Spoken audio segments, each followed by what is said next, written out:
Hi everyone, it's Erica.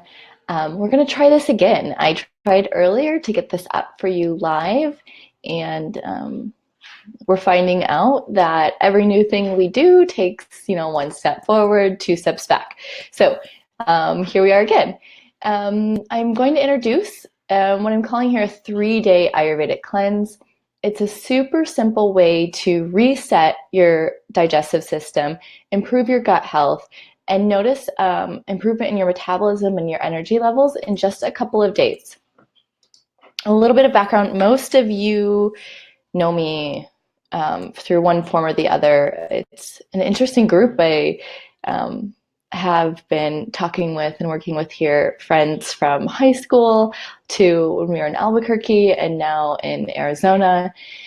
So I'm really that it's pushing me out of my comfort zone, not come naturally to me, but I'm learning that uh, it's worthwhile to learn these tools so that I can share what I'm so passionate about with so many people. It's not just that it's a passion, it's just that to me, it can help so many people.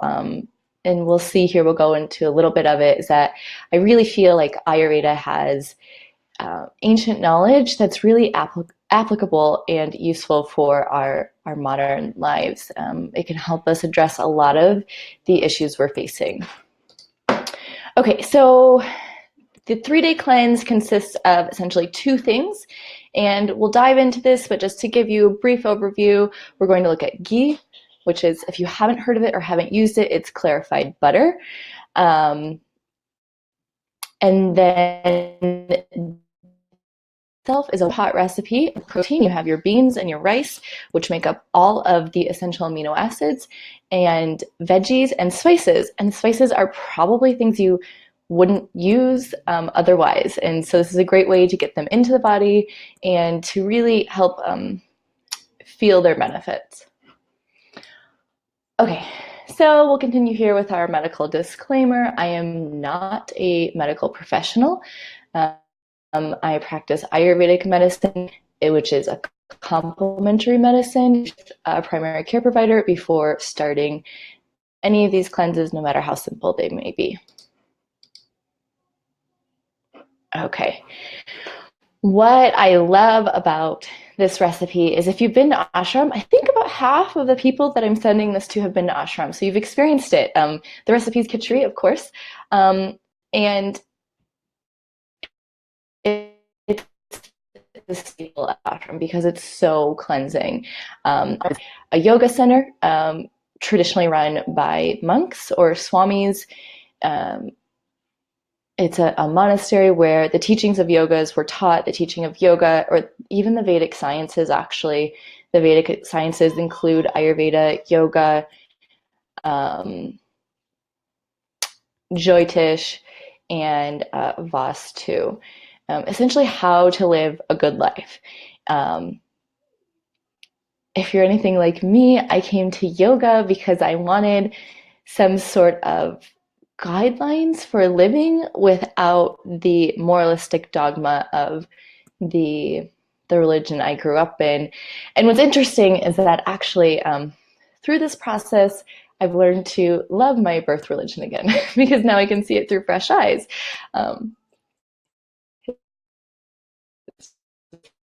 It goes the way it works here. It's so purifying, but we can do it at home. What I like about it is you are eating full meals 3 times a day. So there's not that struggle, there's not restriction. The restriction is that your taste buds have to conform to something that may not be familiar with, and without starvation, because one of the messages I'd really like to promote is that in order to be healthy, to have the energy that we need to serve our families, our communities, each other, ourselves, we have to be well nourished. I'd really like to, as a whole, take a step back from the diet culture. It's something so interesting because so much of the Ayurvedic lifestyle can be so limiting that I feel like I can easily fall into this restricting. But I try to be mindful to not do that. I'm sure I'm not always there, but this is my aim. Okay, so the things we'll talk is a little bit about Wellness Transcended, who I am, how Wellness Transcended came about. We'll go into food as medicine, why it's medicine, khichdi, the main recipe we're going to be talking about, and the basics here, the who, what, when, where, how. Who should be doing this, who shouldn't be. Q&A, I'm going to ask that you email me any questions, because your questions help me to serve you, to hone in on what like your struggles are. I will never be offended by too many questions. I love talking to you guys. So yes. Okay. So my mission is, but where we're at now is I really want to empower, starting with ourselves and then reaching out into our communities to integrate the wisdom of the ancients to optimize the quality of our modern lives. I was speaking with my sister the other day, and we were talking about Ayurvedic rules, one of them being, oh, you shouldn't mix dairy with animal protein. And she's like, oh, it's so biblical. And it really stuck with me because yes, all all of this stuff is in our religions. This, it used to be intertwined, but it became ritual, and the meaning was lost. You know, we used to do fasting, things like this. There's milk fast, there's fruit fast, there's fasts that are just nuts and fruits. There's water fast.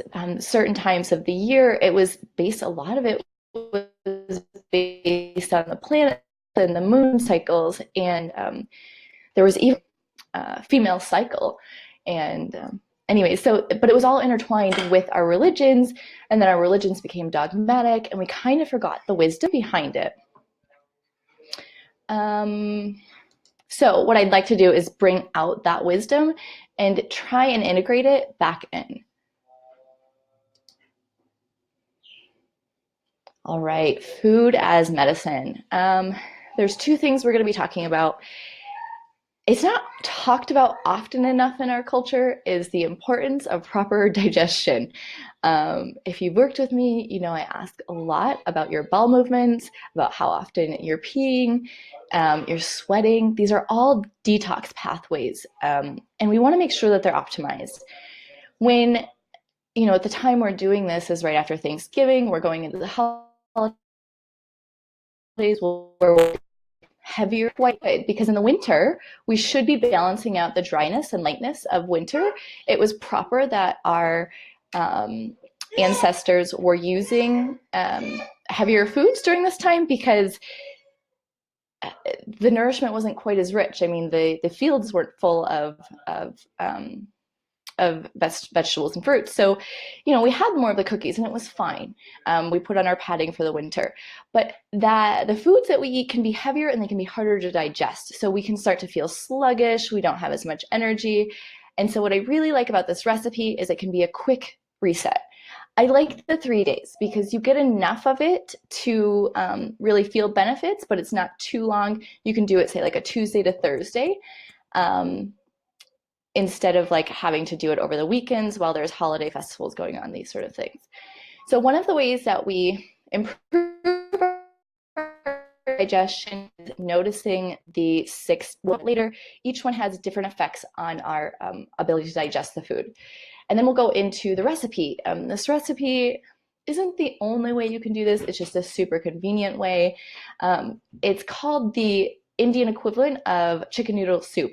It's packed full of spices, and it's a one-pot meal. If you're busy, this is what I really like about it. It can be reheated easily.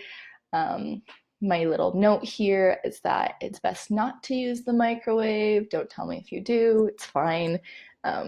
Actually, I use it every once in a while, but I really try not to. It's best on the stovetop. But it can be reheated. It's just as good the first time as it is the second time. It can be changed up a little bit. We'll talk about some of these ways that we can make it a bit more exciting and more palatable, depending on your preference.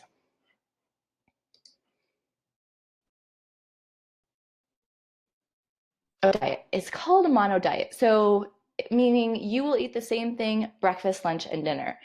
We're actually going to start at the bottom of the slide right here, where the ghee is. We're going to start the morning with 1 to 2 uh, it says teaspoons, it should be tablespoons, on an empty stomach. Ghee is an amazing substance. If you're using coconut oil, this is okay, but ghee is particularly beneficial. You can find ghee at any of your health food stores, although I'm noticing it in regular supermarkets now. It's become a thing. We'll go into why that is in a minute here. Um, the recipe itself includes mung beans. Mung beans are said to have a tridoshic effect. So Ayurveda is based off of 3 doshas. You have Vata, Pitta, and Kapha. Um, Vata being very, very thin people, very creative people. They tend to be more leaders, fiery. And Kapha people are really good supporters. They also tend to be a bit more stocky. So when we say tridoshic, it means it's good for all constitutions. So the combination of beans and rice, as we see in many traditional societies, contains all of the amino acids. This is why many cultures were able to survive and thrive off a vegetarian diet, although they did use things like ghee that have some um, animal products in them. So the recipe is your mung beans and rice is the base, and you add veggies. What I like about veggies is you can get seasonal. You just need 2 to 3 cups of whatever is available. I like things like celery, carrots, what you would make of zucchini. Um, this time of year, beets would be good. A nice rounded group of veggies. So we do lighter veggies such as like celery for those who have more of a kapha build, and those who need a bit more substance would use things like beets. The spices we add are really good digestives, carminatives, anti-inflammatories, but we'll go into detail on that.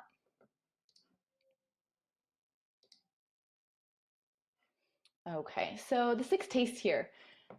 These percentages don't really need to be there, but they're fine. They give you an idea. We want it to be even, but by even, we mean we're balancing out our constitution, the time of day, the time of year, if it's fall, winter, spring, and then our foods.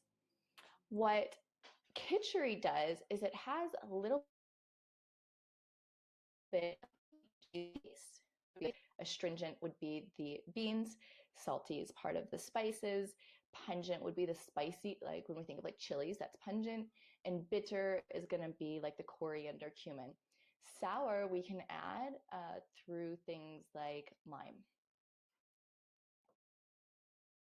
Oh, the ones that really help to promote a stronger digestion if we're feeling heavy are pungent, sour, and salty.